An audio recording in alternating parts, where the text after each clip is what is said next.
assunto de hoje é pressão alta, algo que acomete a maioria da população, e quem vai nos ajudar a entender um pouco sobre esse assunto e trazer mais informações e dados sobre pressão alta é a nossa médica de família, a doutora Carol. Bem-vinda novamente. Obrigada, Mari. Doutora, pressão alta, talvez você tenha algum dado aí, deve acometer 100%, 90% da população. A gente sabe que muitas pessoas têm pressão alta. Então, para a gente entender pressão alta, o que é pressão alta? Qual é o esperado correto para pressão no corpo humano e o que é uma pressão alta? Sim, a pressão, ela esperado no corpo humano, né, é em torno de 12/8, né, o popular aí que a gente fala.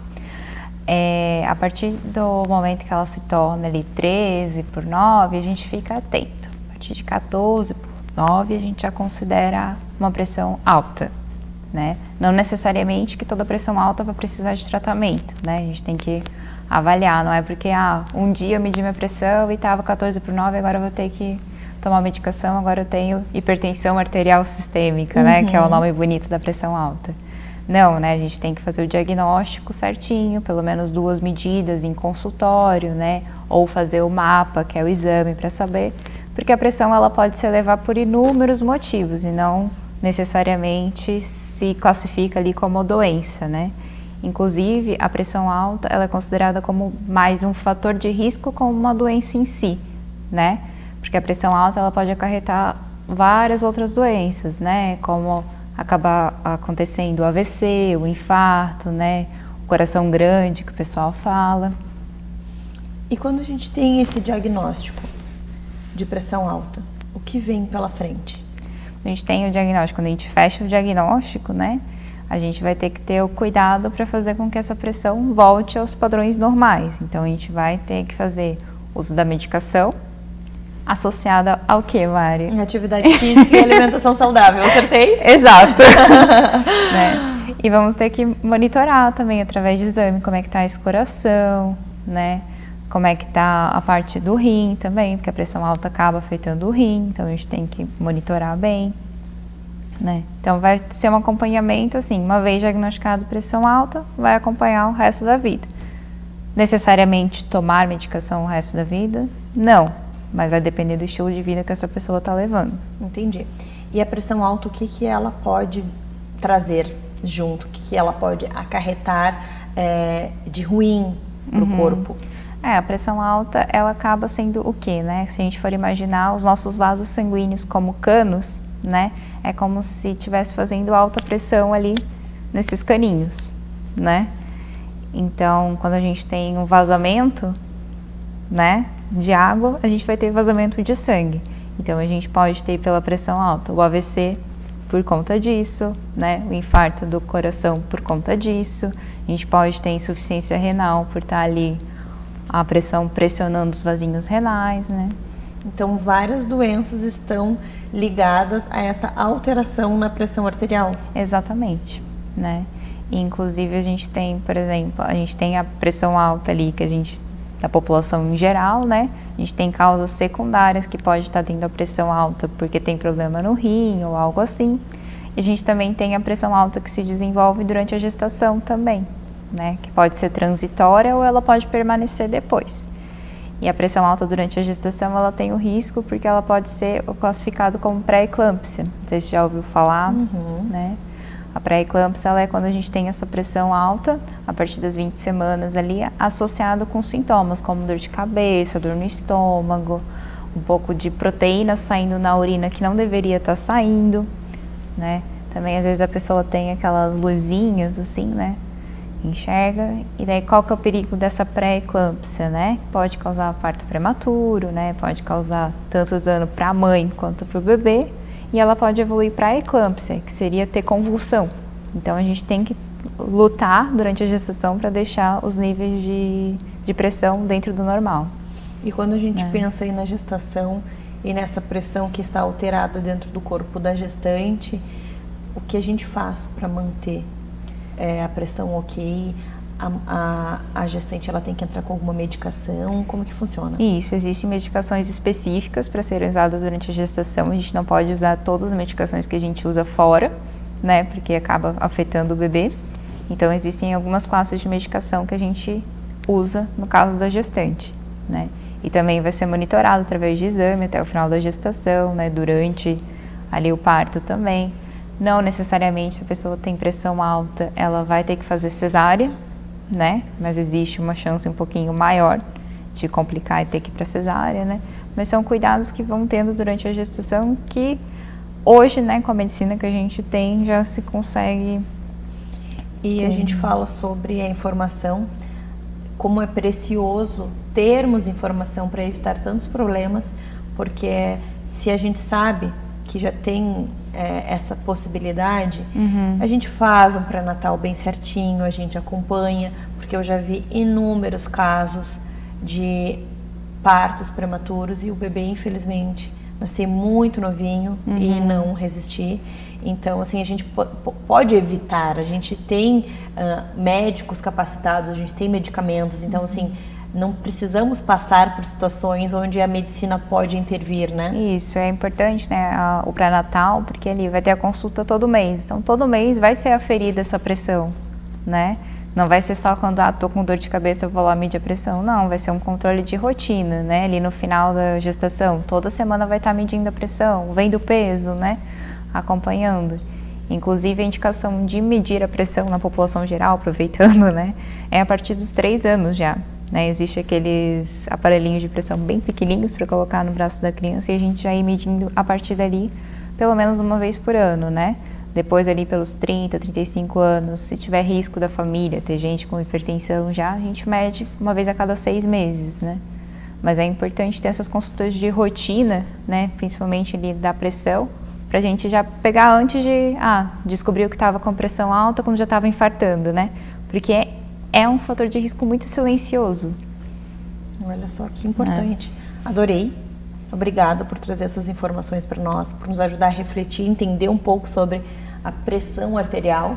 E vamos nos cuidar, vamos manter a saúde em dia, cuidar da alimentação, cuidar da prática de atividade física e verificar constantemente pressão arterial, fazer check-ups, ir no médico, porque a gente pode evitar tantas coisas ruins se a gente mantém uma ida com frequência no nosso médico de família, né, doutora? Exatamente. Obrigada e até a próxima. Até mais.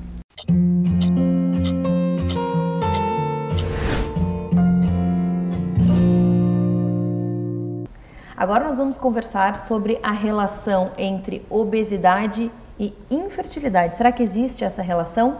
Quem vai nos explicar, quem vai tirar todas as nossas dúvidas sobre esse assunto é o nosso gastrocirurgião, Dr. Bruno. Bem-vindo novamente. Muito obrigado pela oportunidade aqui, esclarecer algumas dúvidas aí sobre esse tema interessante que é a infertilidade relacionada com a obesidade mórbida, né? Então existe essa relação. É cientificamente comprovado, né, que a partir do IMC, o IMC que é um cálculo que a gente faz do peso pela altura ao quadrado, a partir desse IMC de 29, quanto mais obesidade tiver, cada ponto de obesidade a gente tem 4% a mais de dificuldade em engravidar.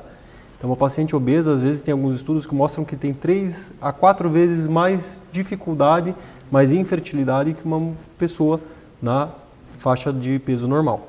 Olha só que importante, né? Às vezes a gente não consegue esse tão sonhado positivo e aí vai investigar e, na verdade, a obesidade é quem está elevando o nível da infertilidade. Isso, e por que isso ocorre, né? Não é só a infertilidade, ela é uma coisa completamente hormonal associada com a obesidade. Então, o paciente que tem obesidade, ela vai ter muitos hormônios que são contra a fertilização. O que acontece? Tem muita inflamação do tecido gorduroso, tanto nos ovários quanto no próprio útero, e tem toda a alteração do eixo hipotálamo-hipófisário. O que é isso? O ciclo que vai fazer a ovulação. Então, a paciente que tem obesidade, ela vai ter sim ciclos anovulatórios. O que é isso? Um ciclo menstrual sem o óvulo para poder receber aquele tão sonhado positivo. Então, por essas alterações hormonais, a gente percebe essa infertilidade. E aí a gente está falando sobre a infertilidade no corpo feminino. Isso. E quando a gente pensa no corpo masculino, é assim que funciona também? No corpo masculino já é o contrário, não é nesse tipo de mecanismo de funcionamento. O que vai acontecer é uma alteração na qualidade e na quantidade dos espermatozoides. Quanto mais obeso tiver esse paciente, menor a qualidade do sêmen dele. Então ele vai ter uma dificuldade em relação à sua reprodutividade, né? Isso também é relacionado, os urologistas já nos contam que isso aí é comprovado também. E aí o que fazer? Eu quero ser mãe, eu quero ser pai, qual a solução? A solução, a gente vai ter que procurar mecanismos de terapias para fazer esse paciente emagrecer, né? Obviamente, a gente sempre vai orientar dieta, exercício físico, acompanhamento com a nutricionista, tá? Em alguns casos, dependendo, medicações, né? Existem medicações via oral, hoje em dia tem muito em voga também medicações injetáveis que acabam ajudando o paciente a emagrecer. Em alguns casos também pode ser necessário até eventualmente uma cirurgia bariátrica, tá? É muito comum a gente que trabalha com obesidade, trabalha com cirurgia bariátrica, aventar nos pacientes pós-bariátrica um aumento de fertilidade. Então é comum acontecer após a cirurgia bariátrica com a perda de peso, aumento de fertilidade e pode vir esse positivo. A gente sempre orienta também, né, no primeiro ano pós-bariátrica, evitar essa gestação, porque é um período que o corpo está em adaptação, tem menos vitaminas, minerais e nutrientes ali para o neném. Mas após isso, a gestação pode acontecer de maneira normal, com um peso melhor. Outro assunto que a gente tem que sempre lembrar é, eu vou querer ter uma gestação estando obesa? Aumenta o risco da gestação, vai ser uma gestação de risco, vai ter mais dificuldade no período parto, até aquelas síndromes graves, como a síndrome da eclâmpsia, HELP, isso é muito mais comum na população obesa. Então, está querendo engravidar, ideal às vezes é procurar um profissional para tentar isso num peso mais adequado. Até depois, pensando no pós-parto, cuidar de um bebê, porque a gente sabe que a obesidade limita as pessoas de fazerem vários movimentos. Imagina acompanhar a criança crescer e todas as necessidades e uma produção de leite materno, que tipo de leite, né? Porque para uma pessoa estar obesa, isso diz muito sobre a alimentação dela também. Então, quem sabe não é, quando a gente pensa em uma gestação, não é um momento de fazer essa mudança de chave na família inteira para receber essa criança, né? Exatamente, a gente tem que programar, né? Que qualidade de vida que eu vou querer ter com o meu pequeno, né? Com o meu filho. Então, um organismo que está doente, inflamado, obeso, porque a obesidade ela é multifatorial, a gente tem que tratar ela com respeito e entender que é uma doença, né? Ela tem que ser tratada da maneira mais acolhedora possível. A gente tem que entender aquela paciente como um ser humano, né? Então, a gente tem que trazer ela para um tratamento multidisciplinar, para um acompanhamento profissional, para quê? Que tenha uma qualidade de vida melhor. E também pensar no crescimento dessa criança a partir de quando estiver ali na sua idade infantil, adolescente, uma mãe obesa, ela vai ter maior risco cardiovascular, maior risco de desenvolver doenças graves que ao longo da vida acabam diminuindo a expectativa de vida. Então a obesidade não é só tratamento em relação à fertilidade, em relação à qualidade de vida e pensar para a vida inteira isso daí. E quando a gente fala em qualidade de vida, eu acho que tem uma ligação bem intensa com a cirurgia bariátrica. Porque a cirurgia bariátrica, você vai fazer a sua parte como médico, mas aquele paciente, ele vai ter que ter cuidados para o resto da vida.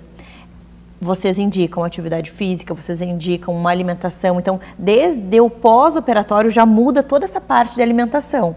E existem estudos, né, dos 21 dias que faz uma mudança ali no cérebro. Então, assim, é uma oportunidade única de virar esse jogo de uma vez por todas. Exatamente. Eu costumo falar que a gente acaba dando uma chance nova para aquela pessoa. Né? Uma chance nova de poder vir para um ambiente saudável. O que é um ambiente saudável? Atividade física regular, né? A Organização Mundial de Saúde recomenda pelo menos 150 minutos de atividade física por semana e uma alimentação saudável. Não é que eu nunca mais vou poder comer aquilo que eu gosto, mas tem que comer as coisas que são consideradas não saudáveis em uma menor quantidade de vezes possível, né? A alimentação do dia a dia tem que ser regrada, tem que ser saudável, né? Isso, obviamente, é acolhido, é conseguido com acompanhamento multidisciplinar. Eu costumo dizer para os pacientes, a cirurgia bariátrica, ela não é um milagre, ela é uma ponte para o seu tratamento. Ela vai ajudar a emagrecer, mas como vai permanecer saudável depois de 2 anos da cirurgia, para evitar o reganho, é fundamental a atividade física, achar um esporte que aquela pessoa gosta de praticar, uma corrida, natação, musculação, crossfit, qualquer atividade, vôlei, o que a pessoa gosta de fazer, tem que achar alguma coisa que lhe traga prazer, e você trazendo essa pessoa para um ambiente de peso normal, ela vai ter mais facilidade de movimentação. E com isso também vai ajudar a cuidar das crianças, vai ajudar a cuidar dos seus filhos com uma maneira muito mais natural e muito mais efetiva. Adorei. Acho que é realmente essa mensagem que eu queria passar para quem nos acompanha aqui no Minuto Mamãe e Bebê sobre saúde e sobre essa oportunidade. Eu cheguei num estágio, mas eu sou nova ainda, quero engravidar, não tem mais chance. Tem chance sim, existe essa possibilidade de fazer essa mudança de vida através da cirurgia bariátrica, porque depois da cirurgia bariátrica você vai ter acompanhamento com um nutricionista, com um psicólogo, e aí toda essa movimentação vai acontecer, e aí a pessoa vai ver um novo mundo e aí entrar no caminho certo, no caminho saudável, né, doutor? Com certeza, e lembrando que depois que tem essa perda de peso, a pessoa aumenta a autoestima, consegue fazer as atividades do dia a dia melhor e, obviamente, melhora a fertilidade, que é o tópico de hoje. Adorei. Obrigada pelas informações. Até a próxima. Até breve.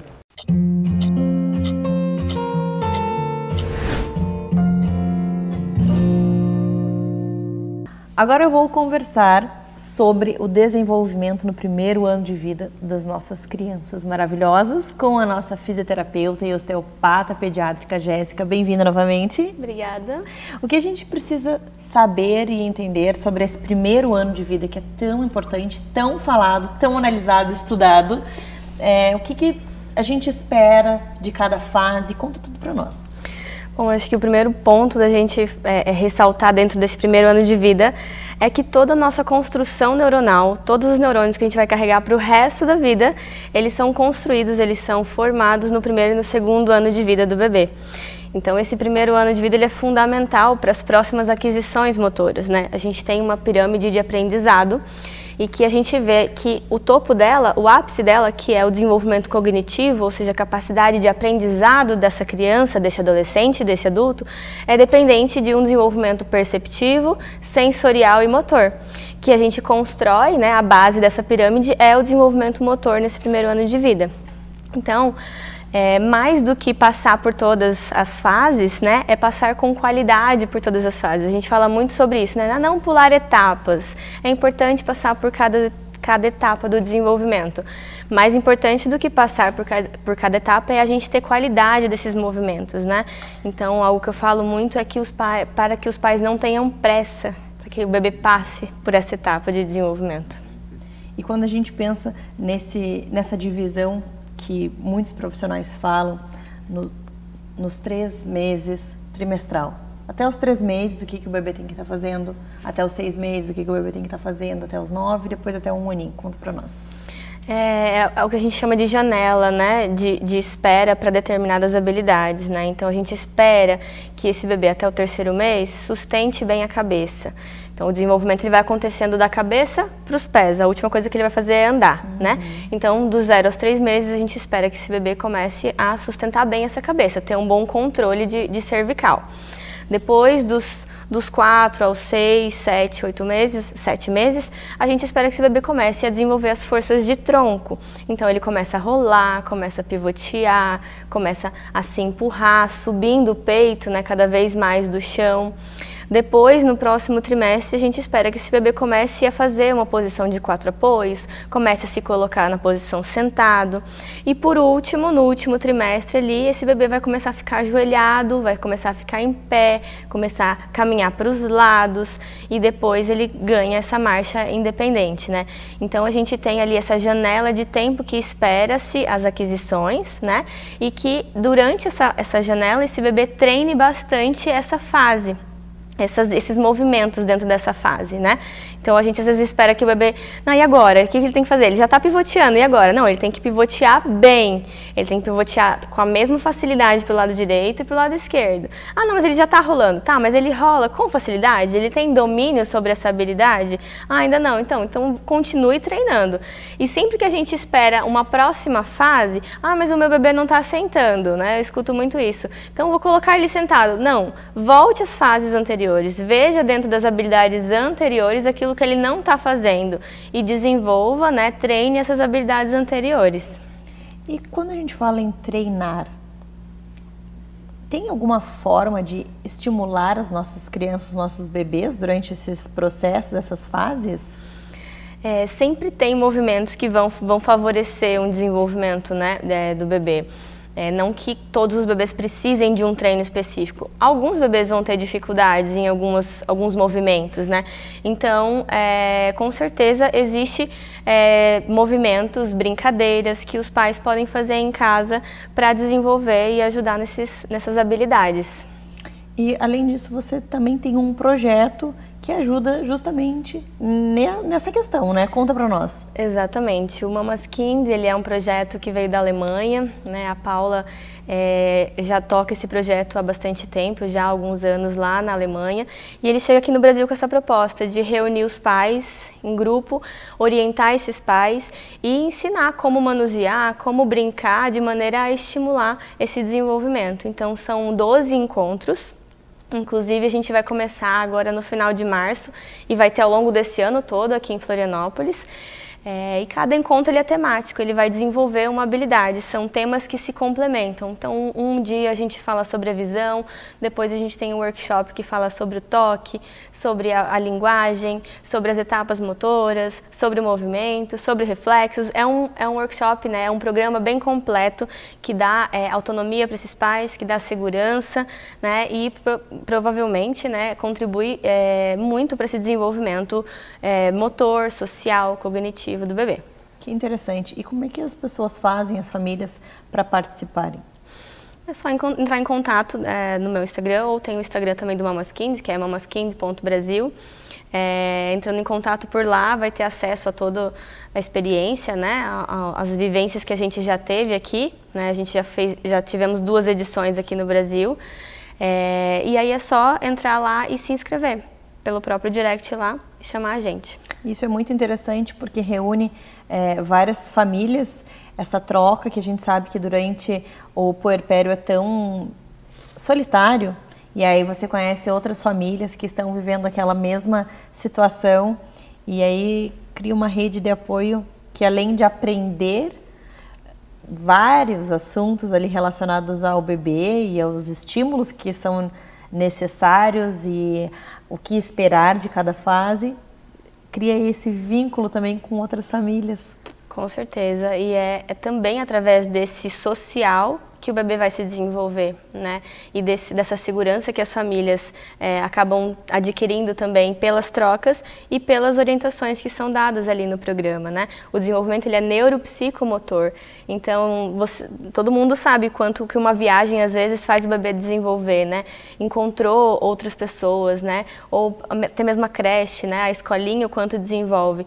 E o Mamas Kind, ele te dá essa oportunidade de não precisar colocá-lo numa escolinha, mas de ter ali o convívio social com outros bebês e com certeza favorecer esse desenvolvimento. Adorei. Fico muito feliz em poder trazer essas informações e mostrar esse trabalho maravilhoso e que teria sido muito diferente no meu pós-parto, no meu puerpério, no desenvolvimento da minha filha, se tivesse aqui, mas só tinha na Alemanha. Mas acho muito interessante e quanto mais famílias tiverem acesso, gestantes e mães de bebezinhos, porque é fantástico, é uma possibilidade única de ter contato com uma profissional que sabe tudo sobre o desenvolvimento dos bebês. Você vai aprender tanta coisa, vai te dar tanta segurança e vai ser um divisor de águas, né? Com certeza, o relato das famílias é bem esse, assim, nossa, ela nunca tinha desenvolvido tão rápido em tão pouco tempo, né? Quem acompanhou, quem fez a sequência ali de 3, 4 encontros pelo menos, né, tem essa vivência. Adorei, obrigada. Obrigada. E até a próxima. Até.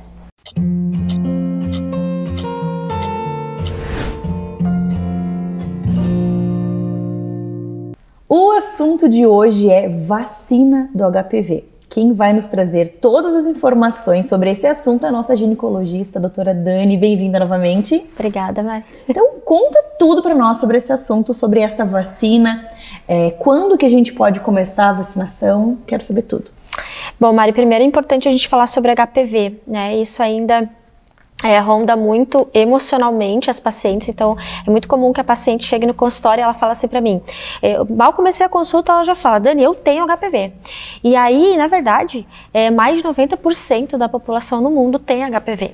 Então, você se rotular, eu tenho HPV, não é um bom caminho, sabe? Porque isso muitas vezes traz mais chateação, as pessoas ficam criando barreiras na vida delas, na vida pessoal, profissional, sexual, por causa desse rótulo. Então, vamos falar sobre HPV, tá? Mais de 90% da população no mundo tem HPV e quase a totalidade dessas pessoas são assintomáticas, ou seja, muitas das pessoas que têm HPV não sabem que tem HPV. Tá? O HPV é uma infecção sexualmente transmissível, sim, só que ela passa com qualquer contato sexual, que isso é uma outra coisa que as pessoas têm um pouquinho de dificuldade de compreender. Então, na cabeça da maior parte das pessoas, a galera acha que tem que ter tido um contato sexual, vagina, pênis, penetração, e não necessariamente. Então, qualquer contato sexual é possível que a gente transmita ou passe um HPV da vida.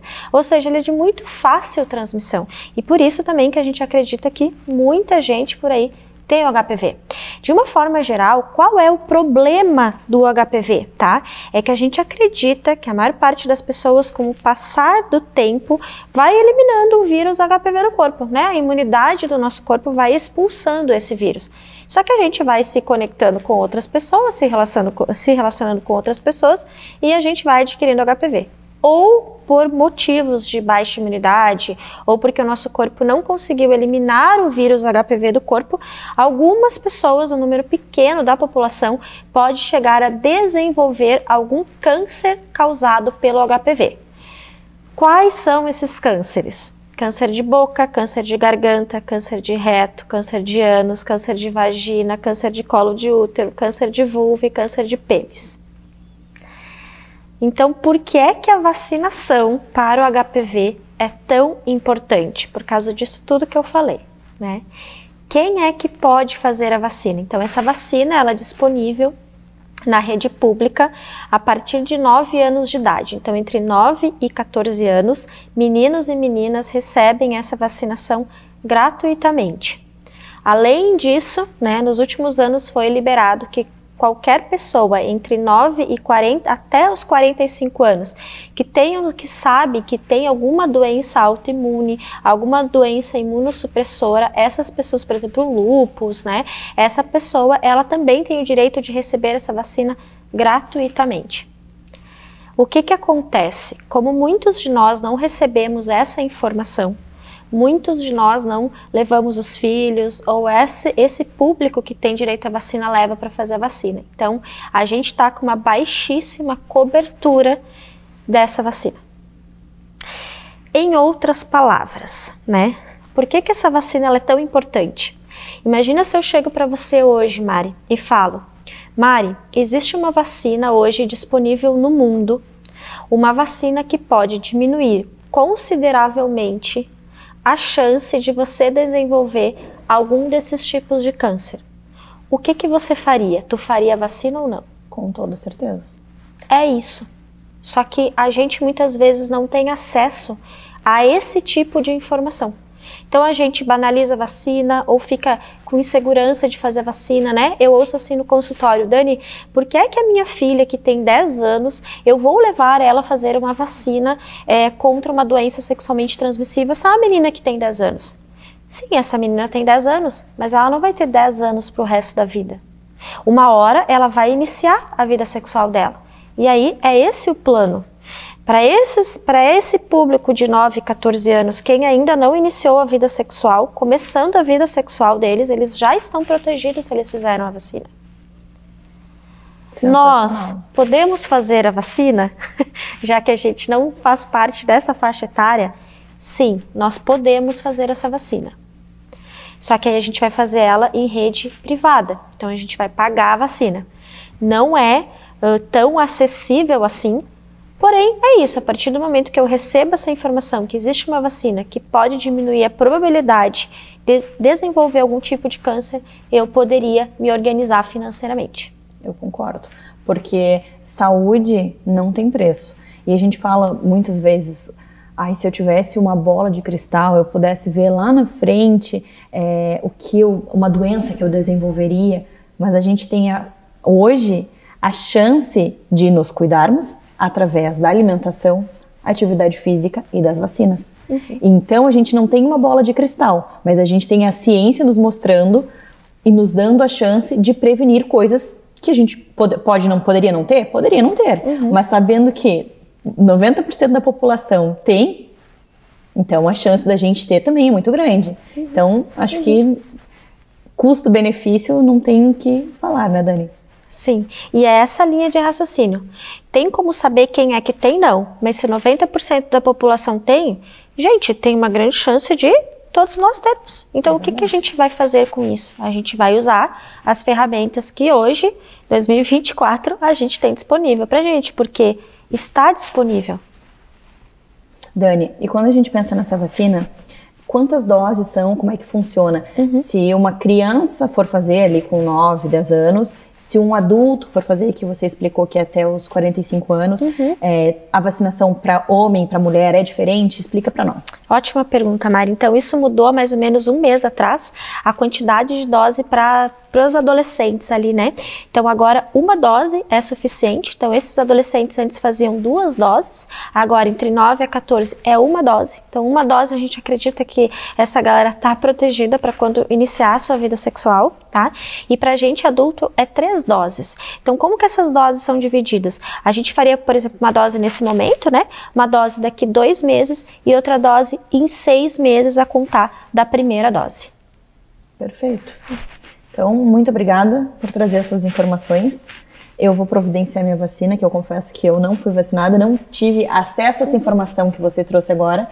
E acredito que você que está nos assistindo, homem, mulher, também vai organizar aí o seu financeiro para fazer a vacina e não vamos deixar as nossas crianças sem essa cobertura, sem essa vacina que pode mudar a realidade desse número de 90% da população ter. Então vamos fazer a nossa parte, né, Dani? Com certeza, gente. Vamos lá. Obrigada e até a próxima. Obrigada.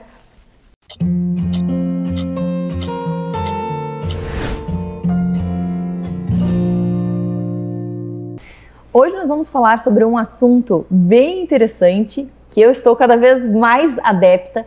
A gente vai falar sobre bioestimuladores de colágeno com a nossa doutora maravilhosa, especialista em pele perfeita, a doutora Deise Castanha. Bem-vinda novamente. Obrigada, é um prazer estar aqui novamente.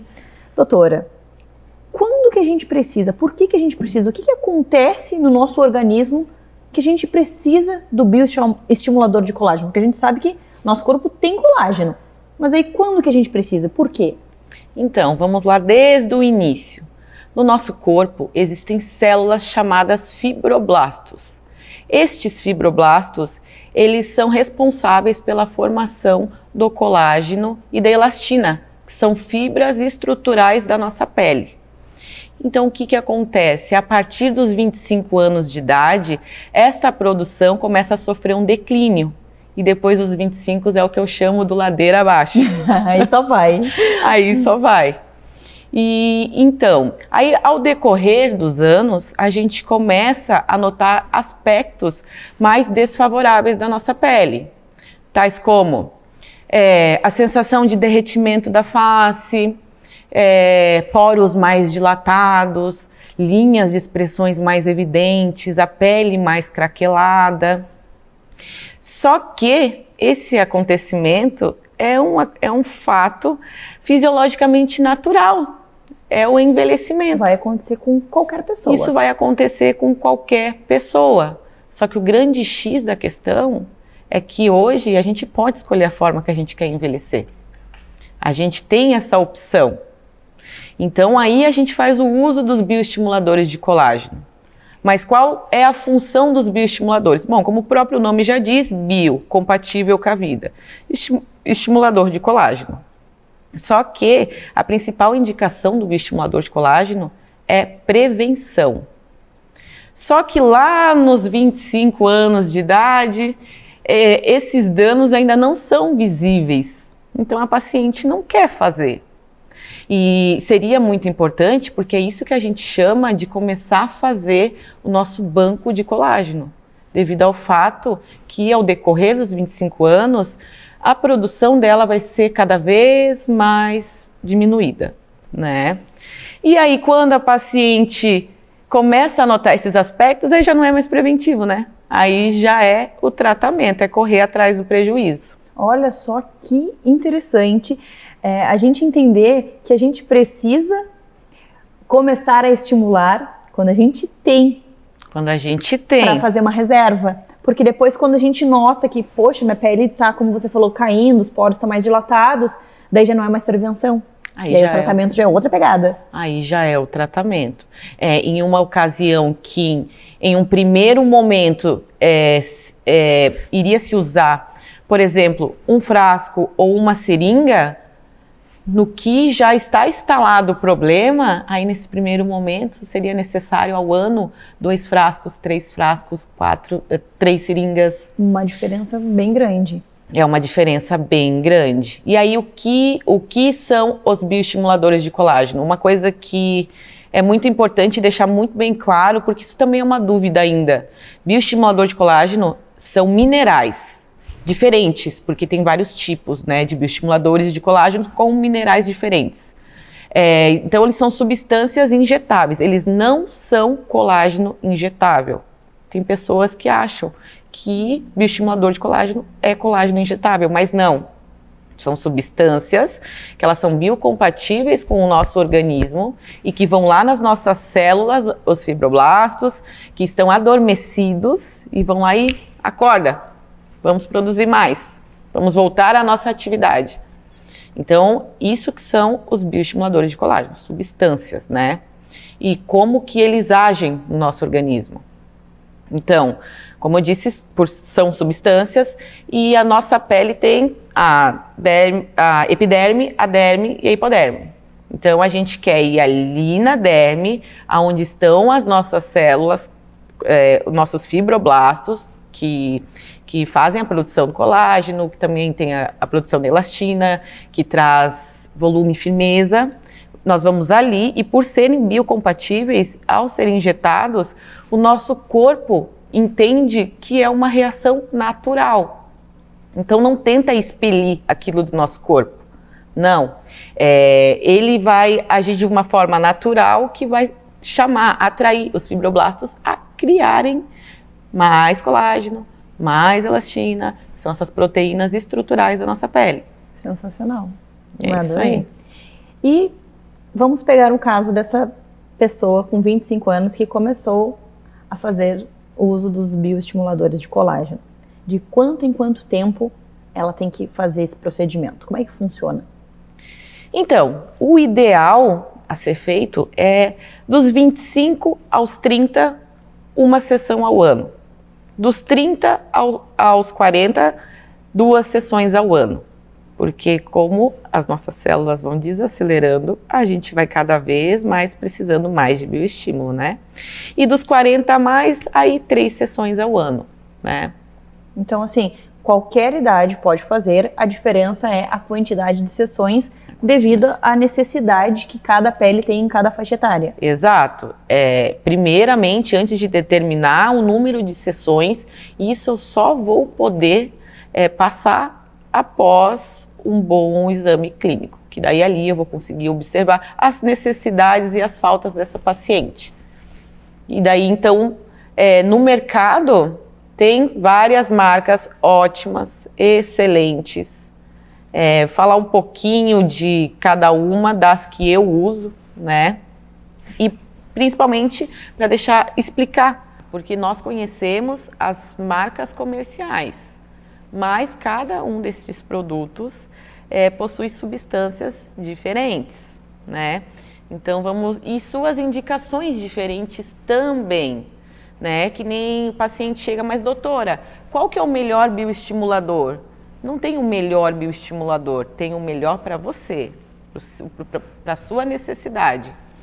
Então, quais são esses bioestimuladores, né? Eu costumo dividi-los em duas categorias. Os bioestimuladores que somente bioestimulam o colágeno e bioestimuladores que bioestimulam e também volumizam.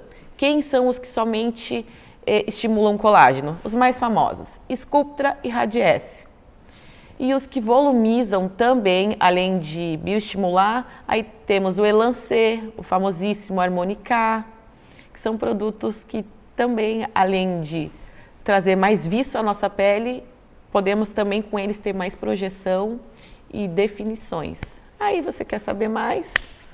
É só para dar um clique no link da bio, que aí a gente pode conversar melhor sobre a sua indicação. Adorei, adorei. Então, se você gostou também e quer entender um pouquinho mais sobre esses bioestimuladores, chama a doutora Deise Castanho, que ela vai te ajudar. Vai lá no Minuto Mamãe Bebê, escreve Deise Castanho, você vai encontrar ela e lá você fala com ela, ela vai te atender e vai ver o que é melhor para sua pele. Obrigada e até a próxima. Obrigada até a próxima.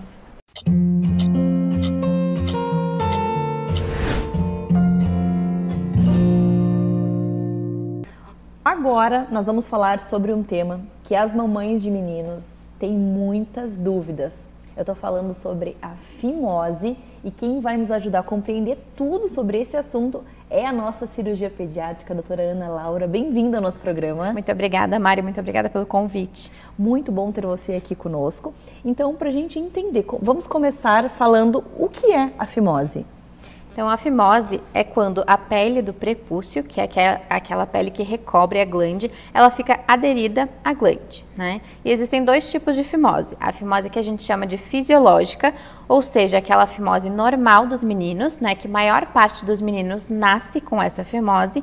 E existe a fimose patológica, que é aquela que nos causa problemas de fato.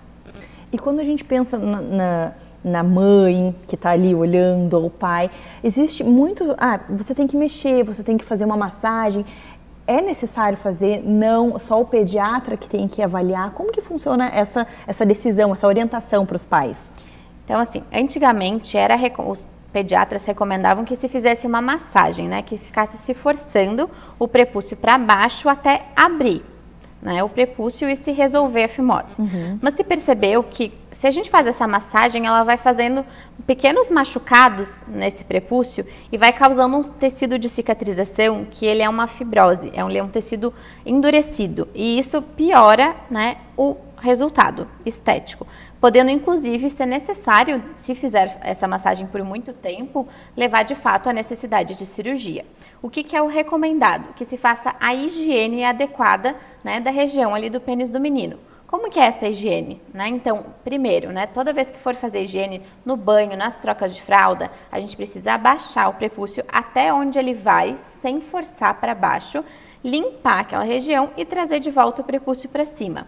É importante fazer a higiene dessa forma, porque se a gente não faz isso, se a gente não coloca o prepúcio para baixo até onde ele vai e não traz ele de volta para cima, pode acumular urina nessa região. E a urina pode causar uma irritação, uma inflamação e também piorar, né, essa fimose. Então, por isso que é importante que a cada higiene, a cada troca de fralda, principalmente no banho, a gente baixe o prepúcio até onde ele vai, apenas sem forçar para baixo, faça a higiene da região e traga de volta para cima. Perfeito, isso desde bebezinho. Desde Saí bebezinho. da maternidade, cheguei em casa, a higiene vai ser assim, baixar a pele até onde vai, sem forçar e fazer a higiene do local. Toda troca de fralda, banho, até quando for a hora do próprio menino fazer a sua própria higiene íntima, né? Exatamente, a gente ensina, né, pode ensinar os meninos como é que se faz essa higiene e eles vão precisar fazer essa higiene por toda a vida deles, né? Por que a gente faz essa higiene? Primeiro porque, como eu falei, pode acumular urina, né, e causar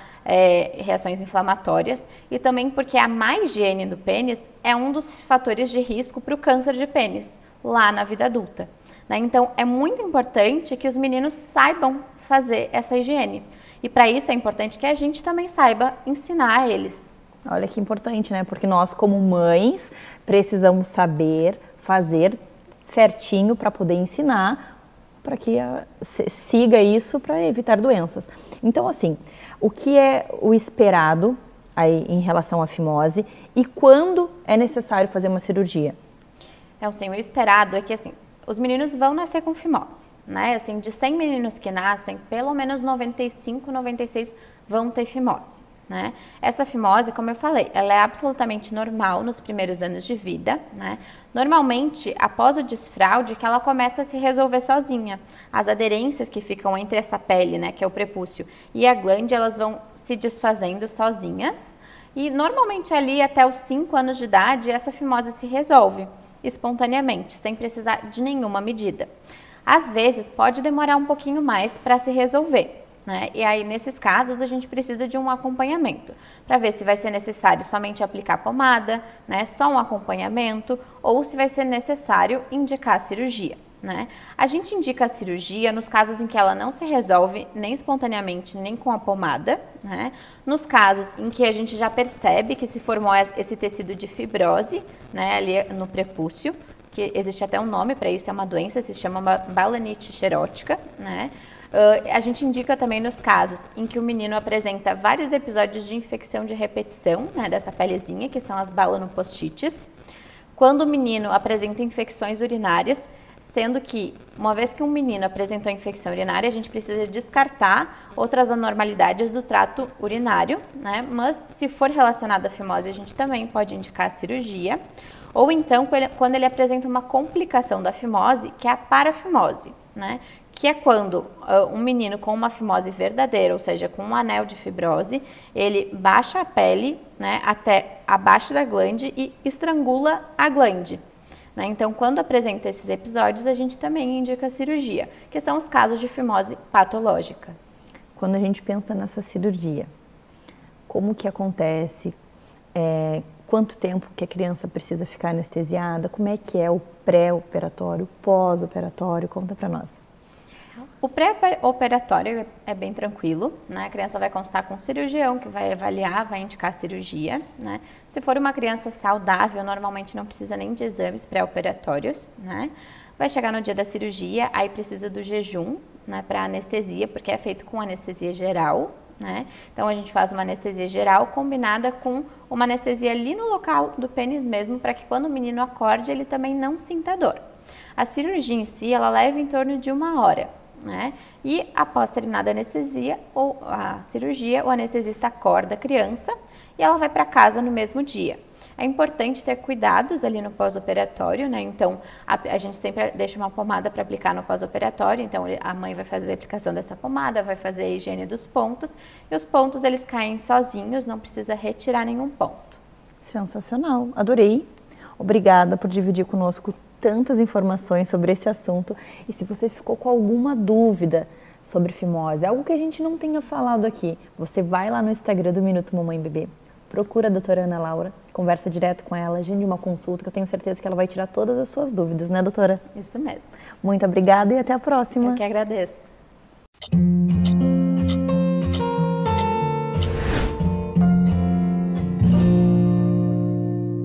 Agora nós vamos conversar sobre um assunto muito importante que as mamães têm muita dúvida relacionada à saúde bucal das nossas crianças.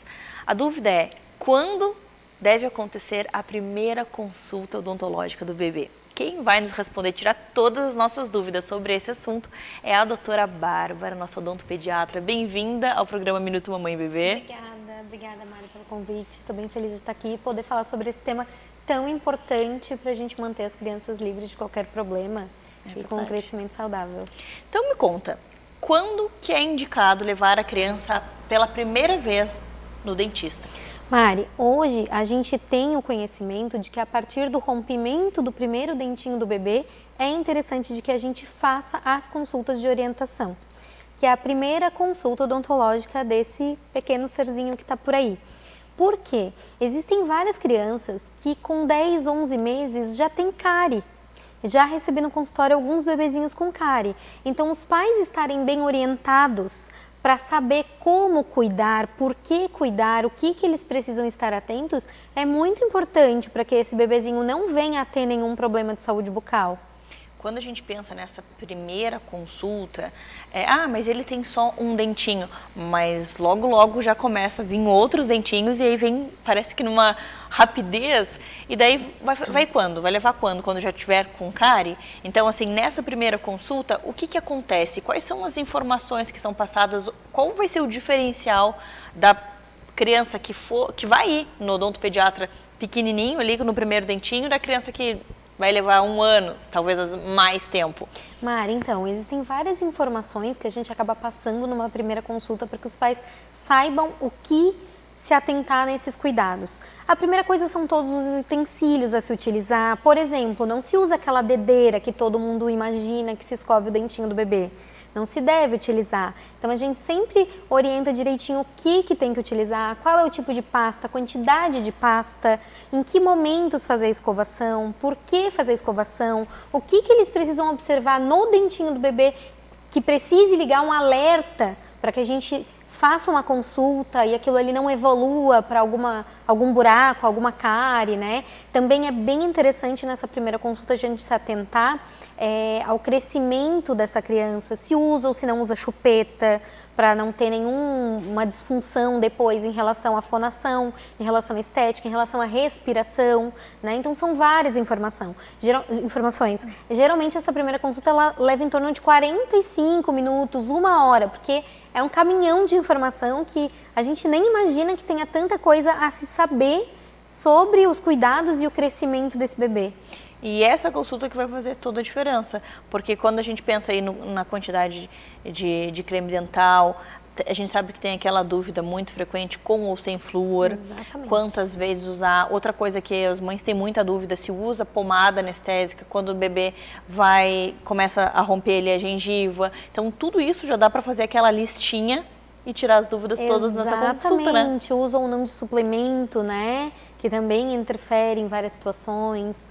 Até as mamadas ou alguma má formação dos dentinhos, né? São várias coisas que a gente observa. Na realidade, até em algumas situações, Mariana, hoje a gente já atende esses bebês ainda antes, porque hoje a gente sabe que um frênulo alterado, né, da língua impede uma boa amamentação. Então, às vezes, até recém-nascido, saído da maternidade, a gente faz o atendimento para focar nessa questão do frênulo, né? Então, muitas vezes nem espera o rompimento do primeiro dentinho para estar presente numa primeira consulta odontológica. É verdade. E daí, depois dessa primeira consulta, as mães tiraram todas as dúvidas, perguntaram bastante, ficaram 45 minutos, 1 hora lá com a doutora. Quando é a próxima? Quando que você indica que a mãe volte para uma segunda consulta? De quanto em quanto tempo essa criança precisa ir no odontopediatra para seguir verificando se está tudo certo com a escovação, com o nascimento dos dentinhos e por aí vai? Perfeito, Mari. Isso, na verdade, é uma resposta bem particular, porque depende. Depende de hábitos dessa família, depende se a criança tem algum histórico de ter algum dente fragilizado ou não, depende se a criança utiliza ou não chupeta.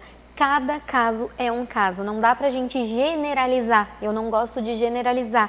Óbvio que aquela máxima de que a cada 6 meses é interessante de fazer uma consulta, ela também é válida, né? Mas existem inúmeras situações que a gente precisa fazer um acompanhamento em menos tempo, se a criança for uma criança extremamente suscetível a ter alguma coisa, ou se foi alguma criança que já teve alguma coisa, né?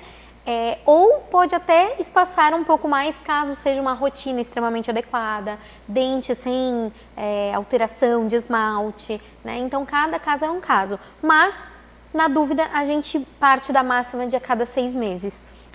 Doutora Bárbara, então me fala, se tu pudesse dar uma única dica para os pais nessa consulta, o que é fundamental, assim, o que seria essa dica? Ai, que difícil, né? Porque são várias coisas bem importantes, mas eu acho que eles precisam se atentar muito bem à coloração dos dentes da criança.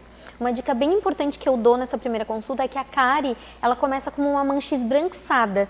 Todo mundo acha que o pretinho no dente que é a cárie, ponto preto. Mas ela começa esbranquiçada. Então, se observar alguma coisa nesse sentido no dentinho da criança, corre para a consulta para a gente observar se é isso ou se não é nada, que a gente pode ficar tranquilo. Olha só que interessante, porque muitas pessoas, realmente, como você falou, esperam aquele pontinho preto, então é bom a gente ficar alerta que não é o pontinho preto que vem, é uma manchinha esbranquiçada. Por isso, a importância de ir com frequência no odontopediatra, e até os adultos também devemos frequentar um dentista, porque a gente sabe, né, tudo que é descoberto no começo, quando a gente vai tratar, o resultado também é mais rápido. Com certeza. E lidando com crianças, né, Mari, a gente consegue fazer algum tratamento que não seja tão invasivo. E a gente sabe que ir ao consultório odontológico não é algo extremamente confortável quando tem necessidade de anestesia e tudo mais. Envolve dor, né? Exatamente. Então a gente precisa prezar não só pela prevenção, mas por um crescimento sem medo, sem ansiedade para essa entidade que é a odontologia, sabe? Eu acho importante a gente falar também que quanto mais cedo a criança vai no dentista e ela já cria esse vínculo, não tem traumas, e a criança não vai se tornar um adulto com pânico, porque a gente vê muitos adultos, nossa, aquele barulhinho de dentista, eu tenho um pavor de dentista, porque daí já envolveu dor, já envolveu uma pessoa que não foi com frequência no dentista. Então a gente deixar esse legado para as nossas crianças, de que sim, a gente vai a cada 6 meses, quando necessário a gente vai antes, a gente começa desde cedo, a gente evita, Exatamente. tem a prevenção. Exatamente. Daí a gente não vai ter adultos com problemas bucais, né? E nem com medo, né? É verdade. E nem com medo. Eu adorei o nosso bate-papo. Muito obrigada por dividir conosco tanto conhecimento, tantas informações. Eu que agradeço, Mari. E se você ficou com alguma dúvida, se tem algum assunto aí que a gente não abordou e que você quer saber, você entra no Instagram do Minuto Mamãe Bebê, procura a doutora Bárbara lá e chama ela, conversa já direto com ela, já agenda a consulta, coloca a consulta em dia aí na sua casa. Eu tenho certeza que você vai gostar muito do trabalho dela. Muito obrigada e até a próxima. Até, que agradeço.